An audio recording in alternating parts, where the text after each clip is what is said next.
Selamat datang di channel Munawir Hasan. Selanjutnya, sambutan Kepala LL Dikti Wilayah 16 sekaligus membuka pelaksanaan sosialisasi Permendikbudristek nomor 30 tahun 2021.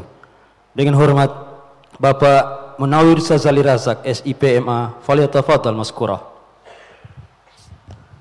Baik, bismillahirrahmanirrahim. Assalamualaikum warahmatullahi wabarakatuh. Selamat pagi Bapak Ibu, salam sejahtera untuk kita semua.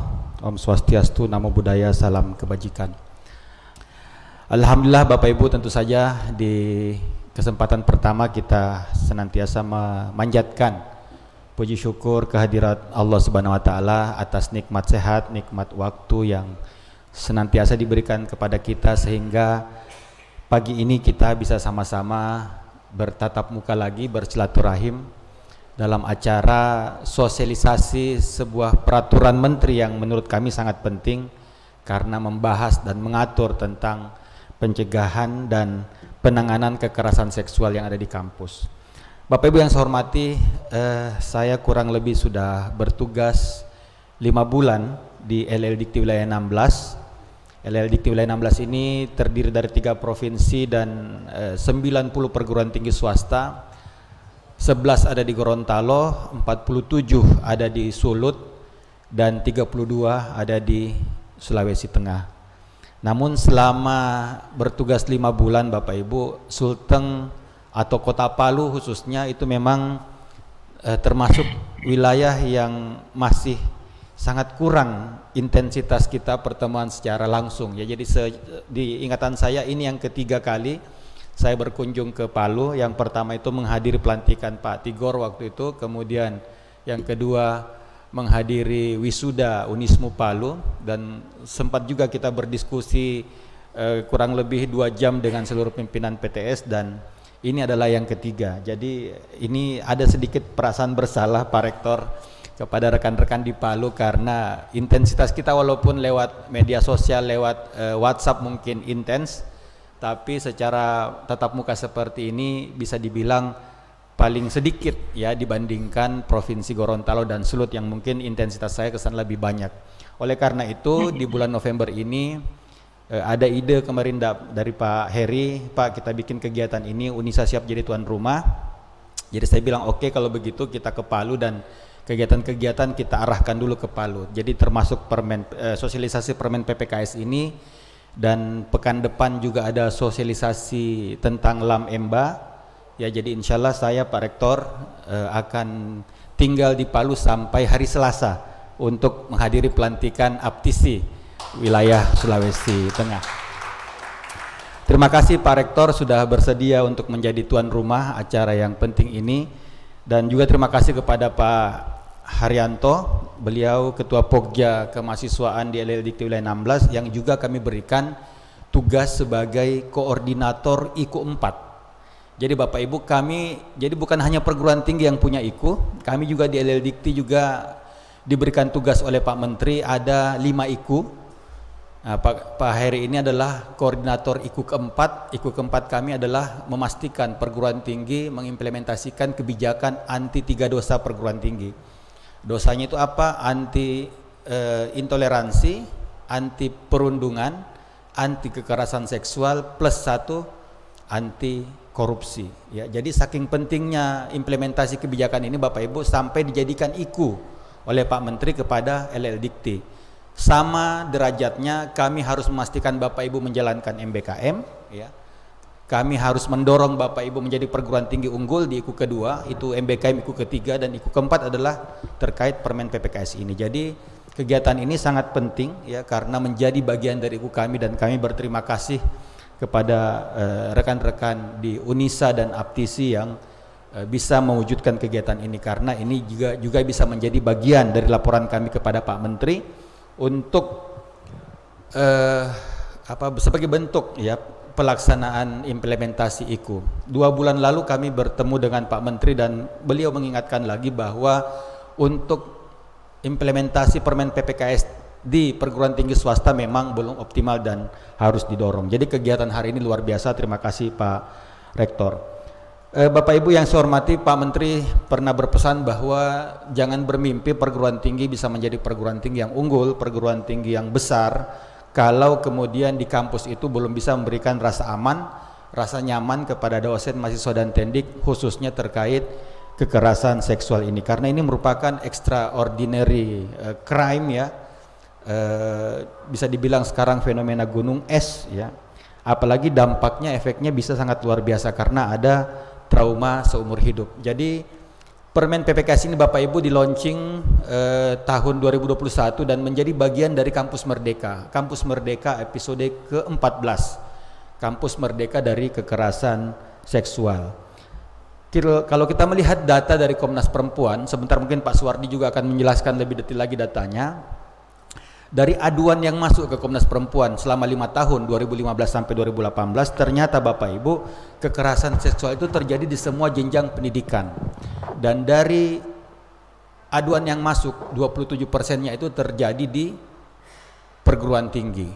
Jadi ini merupakan tadi fenomena mungkin yang kalau di beberapa kampus yang punya norma-norma yang kuat mungkin tidak terlihat begitu jelas, tapi di beberapa tempat angkanya sangat tinggi. Di tahun 2020 Kementerian membuat survei secara mandiri menanyakan kepada, dan respondennya adalah dosen, dan ketika ditanyakan apakah pernah melihat atau mengetahui kekerasan seksual terjadi di kampus, jawabannya sangat mengejutkan Bapak Ibu. 77% dosen yang menjadi responden menjawab pernah melihat kekerasan seksual, dan sayangnya hanya 63% ada 63% yang kemudian tidak berani melaporkan kejadian tersebut kepada pihak kampus karena mungkin tadi ada relasi kuasa, ada ketakutan atau mungkin malu untuk melapor. Jadi ini Bapak Ibu merupakan fenomena gunung es, sehingga saya rasa sangat tepat Pak Menteri kemudian mengambil kebijakan ini untuk menerbitkan Permen PPKS ya, nomor 30 tahun 2021 untuk mengambil posisi melindungi mahasiswa, dosen dan tendik dari kekerasan seksual. Dan ini mungkin untuk juga menutup ada beberapa celah-celah ya di peraturan kita yang mungkin belum mengatur secara spesifik terkait kejadian-kejadian kekerasan seksual. Ya misalnya undang-undang terkait kekerasan dalam rumah tangga itu kan kalau konteksnya ada di rumah tangga, bukan di kampus. Undang-undang perlindungan anak itu untuk umur 18 tahun ke bawah, tapi orang-orang di kampus kan mahasiswa rata-rata umurnya 18 tahun ke atas. Terkait perdagangan orang, ini juga tidak, konteksnya tidak sesuai. Di pidana pun, hukum pidana pun kalau tidak salah hanya mengatur terkait pencabulan dan pemerkosaan, tidak mengatur bagaimana seperti catcalling atau melalui media sosial, sehingga kemudian Permen PPKS ini dirasakan bisa sangat efektif, dan kita berharap Bapak Ibu bisa kemudian mengambil bagian yang strategis untuk mendukung ya langkah-langkah memerangi kekerasan seksual ini. Saya berterima kasih juga karena khususnya kepada Aptisi dan Unisa yang sebentar akan melakukan deklarasi. Jadi mungkin perlu kami laporkan kepada Pak Suwardi bahwa deklarasi serupa sudah kami lakukan di wilayah kami di provinsi yang lain. Di Provinsi Sulawesi Utara kami lakukan pada tanggal 23 Juni 2022 ketika pisah sambut kepala LLDikti yang baru dengan yang lama. Kemudian di Provinsi Gorontalo telah kami lakukan pada tanggal 23 Juli 2022 ketika pelantikan Aptisi, dan insya Allah untuk Provinsi Sulteng deklarasi akan kita lakukan hari ini setelah sosialisasi, dan insya Allah ini menunjukkan komitmen yang nyata dari pimpinan perguruan tinggi swasta yang ada di wilayah 16 untuk memeradi Bapak Ibu, bukan cuma sekedar sosialisasi, bukan cuma sekedar deklarasi, kita butuh langkah nyata.